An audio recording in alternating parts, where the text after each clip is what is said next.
సతాయించడంలో మా అభినందనే ఫస్ట్ వస్తాడు. కొందరు పిల్లలు అంటే తింటారు అంటే తింటారు. మావాడు మాత్రం నన్ను సతాయించి చంపుతుండు. మధ్యరాత్రి లేచి పాలిచ్చిన ఆగడం లేదు, ఎత్తుకొని అటు ఇటు తిరిగినా ఆగడం లేదు.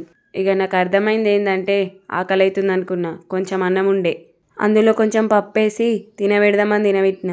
అయినా కానీ ఒక్క బుక్క కూడా తినలేడు. అందుకోసమే ఆ ఫోన్ పెట్టినా అని ఏమనుకోకుర్రి, అర్ధరాత్రి కదా. ఆ రాత్రి బయటకు పోయి తినిపిద్దామంటే భయం పట్టింది. అందుకే ఫోన్ పెట్టి తినబెట్టిన.